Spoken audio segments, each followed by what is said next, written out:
Ya, ¿me oyen? Yo creo que sí, que empezó. Sí, se escucha. Sí. Ok, perfecto. Perfecto, bueno, buenas tardes, muchachos. Es la primera vez que me toca dar clases en esta plataforma, así es que vamos a tener un poquito de detalles en lo que vamos aprendiendo a hacer esto de la plataforma, ¿de acuerdo?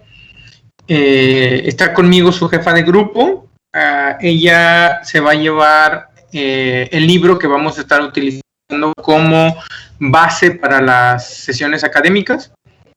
Lo único que les voy a pedir es que día con día, a cada clase que entremos, vengan preparados, hayan leído el tema, para tratar solamente de complementar la información que yo les vaya dando clase con clase. No creo que haya mucha necesidad de decirles cómo es la evaluación. Ya saben que tenemos 2 exámenes ordinarios, un examen final. Las sesiones pues se van a quedar grabadas. Voy a tratar de yo darles los temas todo el tiempo para no tenernos que regresar a muchas clases básicas que tendrían que, se supone que ya traen en sus bases, como histología, embriología y demás, ¿de acuerdo? Les comento otra vez, la jefa de grupo va a llevarse el libro y van a estar escaneando cada capítulo para que de ahí vayan leyendo y vayamos complementando la información, ¿de acuerdo? Este es el primer tema que vamos a revisar, que se llama hematopoiesis. Y bueno, sin más preámbulos, empezamos. Todo el mundo sabe desde su primer semestre que las células sanguíneas pues se originan en la médula ósea mediante un complejo proceso de diferenciación y maduración celular. A este proceso se le conoce como hematopoiesis. Sin embargo, la hematopoiesis no se genera por sí sola. Hay una interacción entre la matriz extracelular, las células del estroma celular, las células reticulares y las moléculas de adhesión o de expresión celular para poder lograr esa diferenciación. Como bien saben, en la médula ósea pues tenemos células madre totipotenciales, multipotenciales, que estas poco a poco van a ir diferenciándose hasta comprometerse en una célula madre de linaje y entonces darnos las líneas propias de la serie mieloide, eritroide, megacariocítica o monocítica, ¿de acuerdo?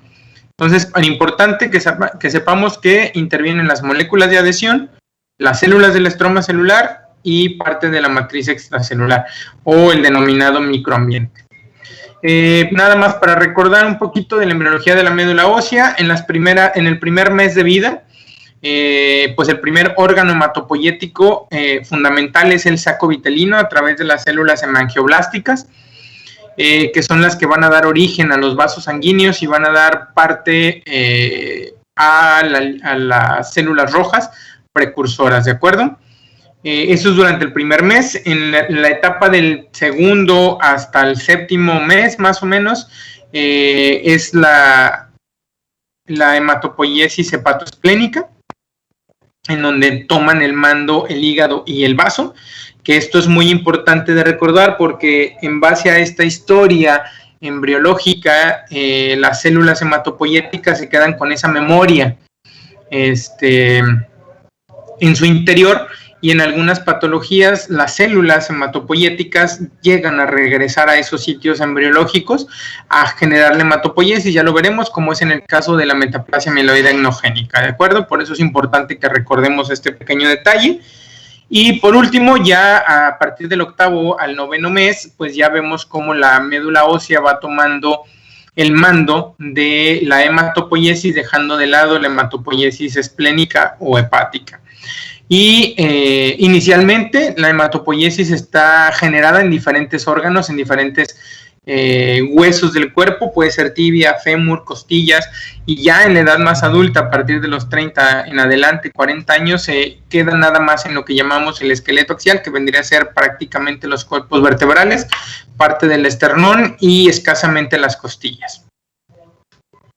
Recuerden que anatómicamente pues la médula ósea se divide en médula roja y en médula amarilla.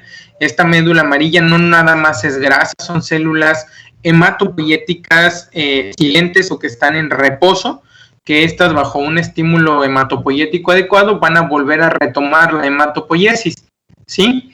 Es importante que recuerden que cómo es la anatomía de la médula ósea. Es bien importante que entendamos que todo empieza a partir de la arteria nutricia. Esta va a entrar, va a formar la arteria central del hueso, que es básicamente ya en la parte blanda del hueso o en el área esponjosa.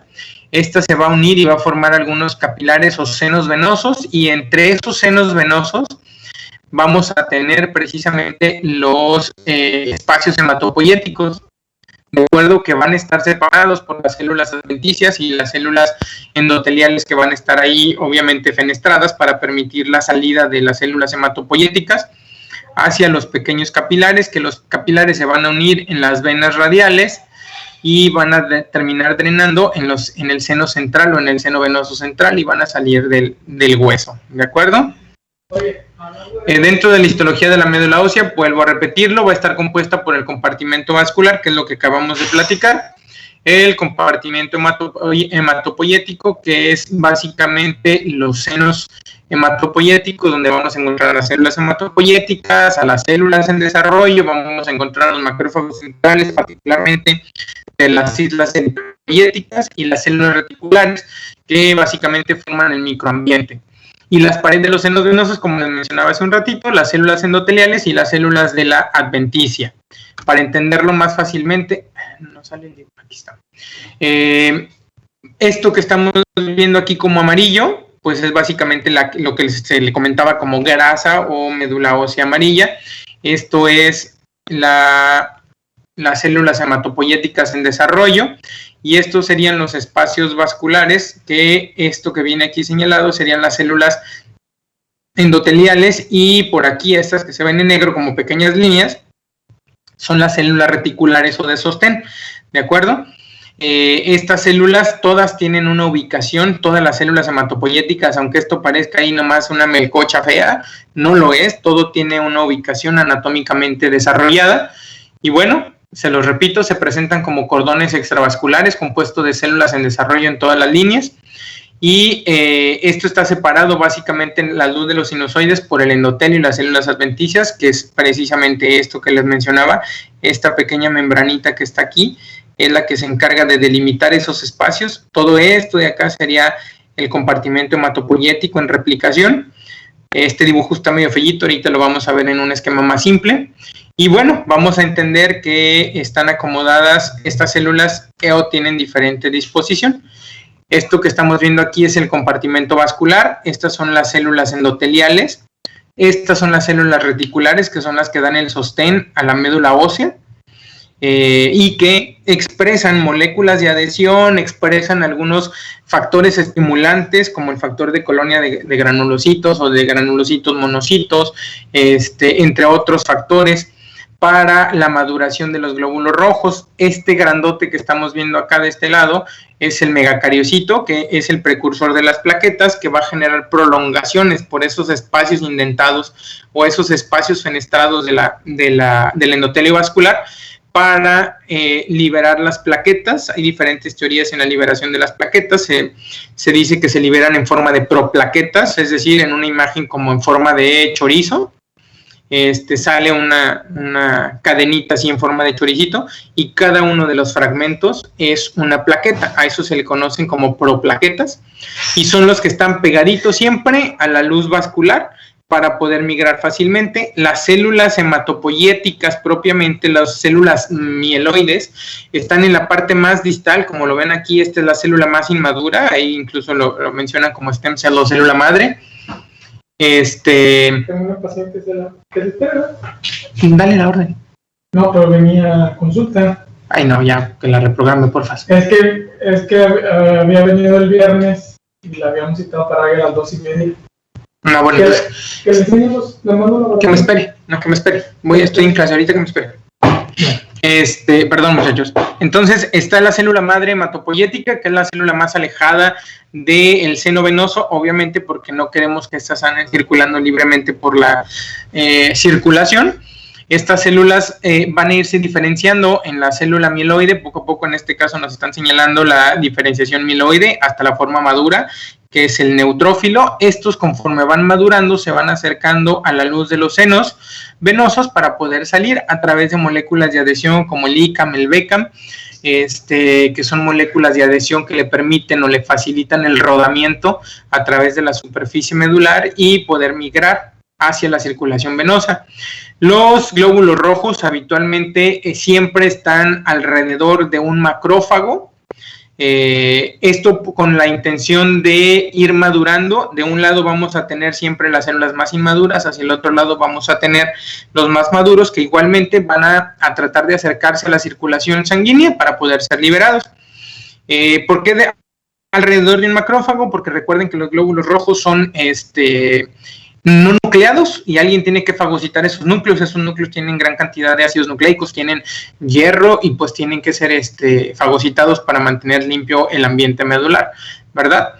Y este es el esquema clásico del libro de Ross, espero que lo recuerden, de histología de Ross. Esto, volvemos a señalarlo, es nada más la médula amarilla. Esto de aquí sería la médula roja, que son todas las células hematopoyéticas en sus diferentes procesos. Esto que está señalado aquí es la forma en que están acomodados las islas eritroblásticas o eritropoyéticas, en donde la célula central de esa isla es un macrófago y los glóbulos rojos más inmaduros están pegaditos, los más inmaduros están hacia un extremo de la isla y conforme van madurando se van alejando, como que ya es un eritrocito maduro que se está tratando de acercar a este sinusoide para poder migrar. Estas de aquí pues serían las células endoteliales. Y son unos megacariocitos que ya tienen ahí sus prolongaciones para liberar los megacariocitos. Aquí está liberando megacariocitos, ¿de acuerdo? Entonces, esto que estamos viendo es un corte real de una biopsia de hueso, en donde estamos viendo lo que es propiamente el tejido óseo, que sería esto de aquí, que son las trabéculas óseas, el tejido hematopoyético propiamente, que es todo esto que estamos viendo aquí, que si lo vemos así de lejos dice uno, son puras células, allá lo loco. No, todas tienen un orden o una explicación a todo esto. Y las gotitas blancas son básicamente los espacios, en este caso pues ya quedan vacíos, obviamente de la grasita que se fue, que sería la médula en reposo o la grasita, ¿de acuerdo? Entonces, en base a esto, pues sabemos que entonces tenemos células troncales hematopoyéticas, que son las que se van a ir diferenciando en la médula ósea para ir formando o repoblando todas las líneas hematopoyéticas fundamentales. Pero estas células troncales hematopoyéticas tenemos que recordar que hay diferentes tipos.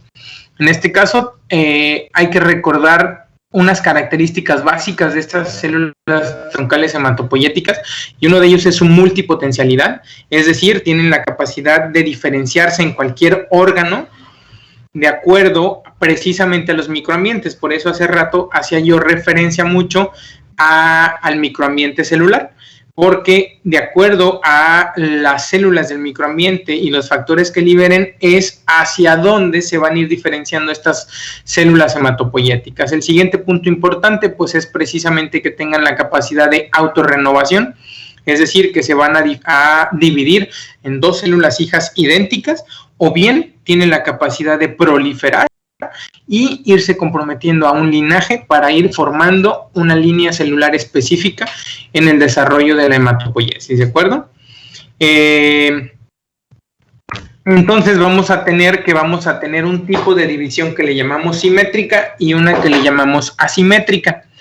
En la división simétrica, es decir, tenemos una célula madre totipotencial que se puede tener una división simétrica, es decir, va a dar producto a dos células madre hijas, igual de potentes que ella, por eso se llaman totipotenciales, o bien puede tener una división asimétrica, en donde va a dar una hija con capacidad totipotencial y una célula con un potencial ya restringido, es decir, ya teniendo tendencia al desarrollo alguna línea hematopoyética, ¿sí? Entonces hay que recordar siempre que tenemos una división celular simétrica o asimétrica, ¿de acuerdo? ¿Qué pasa en esta división? Bueno, ya tenemos esa célula madre que ya está comprometida. Esta igualmente puede tener una nueva división simétrica para dar una célula precursora que ya va a ser pluripotente, es decir, ya va a perder esa capacidad de diferenciarse a gran cantidad de tejidos, sino ya se va a comprometer hacia algún linaje específico y entonces puede ya sea volver a dividirse en una forma simétrica para repoblar la cantidad de células pluripotentes o dividirse a células que puedan ser ya terminales o con una restricción de diferenciación celular específica. ¿Sale? Si hay alguna duda durante el proceso, escríbanmelo en el chat y vamos contestando respuestas, ¿de acuerdo? Entonces, básicamente, así es como quedarían las células troncales o las células madre clasificadas de acuerdo a sus capacidades de división. ¿De acuerdo? Dada su capacidad potencial de dividirse, las células madre troncales se clasifican en 4 tipos, que serían las células madre totipotentes, que son capaces de autorrenovarse, ya lo mencionamos, a través de una división simétrica, y esta siempre va a ser indefinida, es decir, esas tienen que estarse repoblando constantemente. La otra es que pueden dar lugar a la formación de células de todo tipo para formar un organismo completo, y esto va a depender de acuerdo al estímulo, de acuerdo a las citocinas dadas por el microambiente. Un ejemplo de estas células totipotentes o totipotenciales son las células de un cigoto, que estas desde las 24 horas de su formación hasta los 4 días es donde van cambiando su forma, su aspecto, y terminan en mórula, en donde todas esas células tienen esa capacidad que si yo selecciono una célula de esa mórula y la pongo en un ambiente, en un microambiente, no sé, por ejemplo, de un hepatocito, las células del microambiente hepático van a estar dándome factores de crecimiento para formar hígado. Si lo pongo en el corazón, se me va a diferenciar en un cardiomiocito, y así cada una de esas células, de acuerdo al microambiente que tengan, es a donde se van a diferenciar. Las células madre pluripotentes son células que ya tienen un compromiso. Estas ya no pueden formar un organismo completo, pero sí cualquier otro tipo de célula correspondiente a los 3 linajes básicos embrionarios, que esto sería el endodermo, el ectodermo o el mesodermo, ¿de acuerdo? Ya saben ustedes que cada una de estas líneas celulares pueden darnos un tipo específico de células o de órganos nada más. Y por lo tanto, esta ya tiene un linaje celular específico, ¿de acuerdo? Y estas son ya propiamente la masa celular interna del blastocisto, y por ello se le conocen ya como células embrionarias. Las células madre multipotentes son células que solo pueden generar células de un mismo linaje, es decir, ya como las células, por ejemplo, hematopoyéticas, que ya su nombre lo dice, es una célula madre hematopoyética que ya está comprometida solamente a darme células hematopoyéticas, pero que todavía dentro del linaje hematopoyético se puede ir por una línea linfoide, una línea mieloide, y dentro de la línea mieloide todavía se puede comprometer a darme mielocitos, o darme glóbulos rojos, o darme monocitos, ¿de acuerdo? Y una célula madre unipotente, que esta es una célula madre progenitora, y son células madre con capacidad de diferenciarse en un solo tipo celular. Por ejemplo, las células madre musculares, también denominadas células madre satélites, y estas solamente se pueden diferenciar en músculo. Con esto les estoy dando a entender que tenemos células madre en básicamente todo el organismo, y que están comprometidas, y cada vez sabemos más la manera de estimularlas para poderlas ir sacando de sus nichos, para irlas estimulando. Incluso desde 1985 se empezaron a hacer estudios con células hematopoyéticas, con células pluripotentes, haciendo inserciones, por ejemplo, en pacientes con sección medular, en donde se lograron reconexiones neuronales. Incluso los pacientes llegaron a recobrar movimiento. Sin embargo, la mayoría de los pacientes llegaron a desarrollar tumores, porque sí sabemos cómo estimularlas, pero no sabemos cómo decirles alto, ya no se reproduzcan. Entonces aquí tenemos una explicación básica. Las células unipotentes, que ya son células que están específicamente relacionadas a un órgano o a un linaje, las células totipotentes, que serían básicamente las células de la mórula, en donde todavía no se comprometen a ningún linaje, las células pluripotenciales, que son las del blastocisto, como ya lo mencionamos, o las células madre fetales, o incluso las células madre de cordón umbilical, ¿de acuerdo? Y de estas células madre de cordón umbilical ya tenemos células que son multipotentes, que ya están específicamente asignadas hacia algún tipo de tejido, ¿de acuerdo? Y bueno, como les mencionaba, esta célula madre hematopoyética o hematopoietic stem cell tiene algunos marcadores específicos de superficie que nosotros los vamos identificando para poderlas señalar y poderlas estudiar, ¿de acuerdo? Y entonces, de acuerdo a estos marcadores que se llaman cluster differentiations o pistas de diferenciación, es como nosotros catalogamos a las diferentes tipos de células, ¿de acuerdo? Entonces aquí tenemos una célula hematopoyética madre o una hematopoietic stem cell que característicamente es positiva a un marcador que se llama CD34 y CD45, que es como la marcamos, y esta célula madre puede comprometerse o ya es una célula progenitora multipotente, y esta puede ya comprometerse directamente a una célula madre progenitora linfoide o mieloide. Por eso es que aquí señala dos caminos, ya sea que se comprometa hacia una célula progenitora oligopotente, que sería una célula ya propiamente mieloide o eritroide, y acá es una célula madre comprometida al linaje linfoide, que esta puede darme un linaje T o un linaje B, ¿de acuerdo?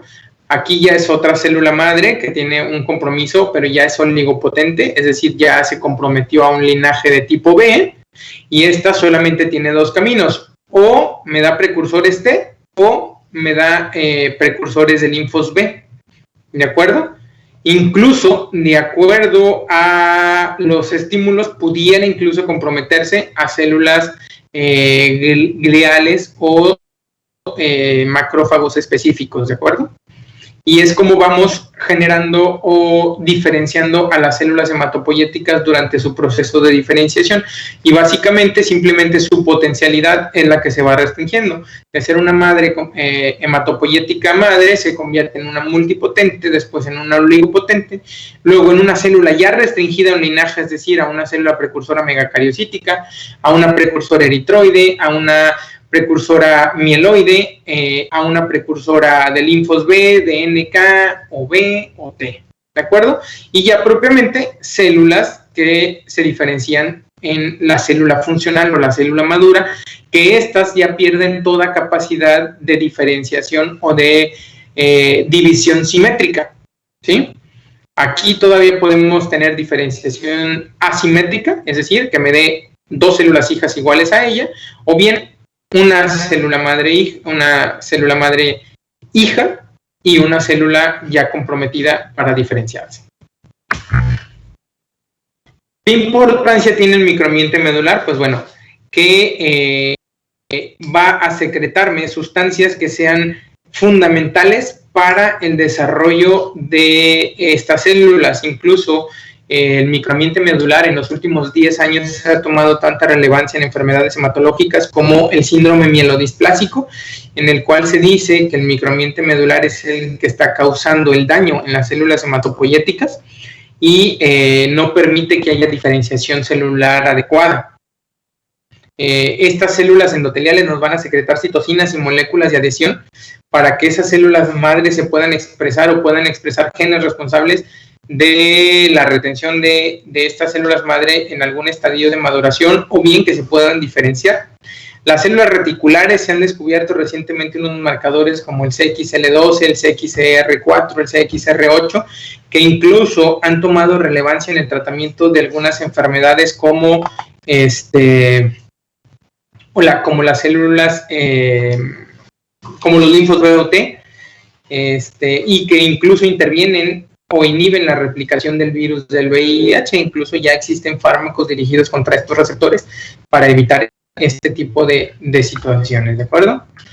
Bueno, aquí nada más es un ejemplo de cómo se da esa interacción a través de moléculas de adhesión o de esos receptores que les menciono, como el CXR4, el CXL12, Algunas otras moléculas de adhesión, como les mencionaba hace rato, el ECAM, el BECAM, que es este que está aquí, la N-cadenina, que es otro marcador de diferenciación celular, y esta interacción es la que va a permitir que las células hematopoyéticas tengan alguna diferenciación. Esta célula hematopoyética, si es estimulada por los osteoblastos, por los osteoclastos, por algunas, incluso se menciona el proceso de las neuronas, pueden estimular la diferenciación de estas células para diferenciación celular. ¿De acuerdo? Estas células estromales, aquí está otro gran ejemplo de cómo todos estos marcadores son relevantes en la diferenciación y la interacción de las células del estroma con las células para irse diferenciando. Aquí tenemos una célula madre que está siendo estimulada a través de todos estos receptores que tenemos, el STAT5, el Ícaros, el PAC5, que es fundamental, es totalmente de línea B, el receptor de la interleucina 7, el receptor de células B, que estos van a ser estimulados a través del osteoclasto en el propio nicho endotelial, en el nicho reticular a través de las células estromales, como para ir diferenciando esa célula.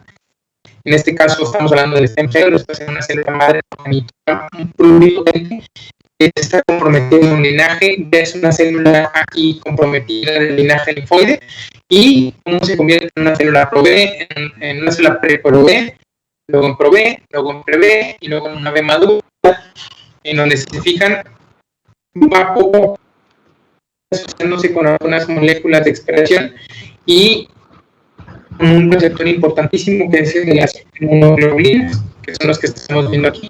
Inicialmente son pro-B y inicialmente es el receptor de IgM, después de IgG e IgA, y finalmente ya en una célula madura. Tenemos factores de transcripción y algunas citocinas que son importantes precisamente en esta expresión. No se preocupen, no se los voy a preguntar en el examen, no los quiero volver hematólogos, solamente quiero que entiendan que cada vez tenemos más conocimiento de las vías de transcripción celular. Estos marcadores son fundamentales, por ejemplo, en anemia plástica. Como el RUNX1, está muy asociado con la expresión de leucemias, particularmente leucemias linfoblásticas y leucemia amiloide aguda. El PAC5, que es un marcador propio de células B. El Ícaros, que se expresa particularmente en progenitores de células T. Y todo esto tiene una gran importancia, el cepa, en la diferenciación de neutrófilos, eosinófilos, que son sustancias básicas para la estimulación y diferenciación. Y como les mencionaba, estos marcadores de superficie que son con los que jugamos cuando veamos leucemias, en este curso nos vamos a dar cuenta precisamente de esto que les estoy platicando. Este juego de pistas de diferenciación o cluster differentiation es como yo voy a definir el nombre de una leucemia, si se trata de una leucemia linfoblástica aguda pre-B, pro-B, B madura, pro-T, pre-T.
Ah,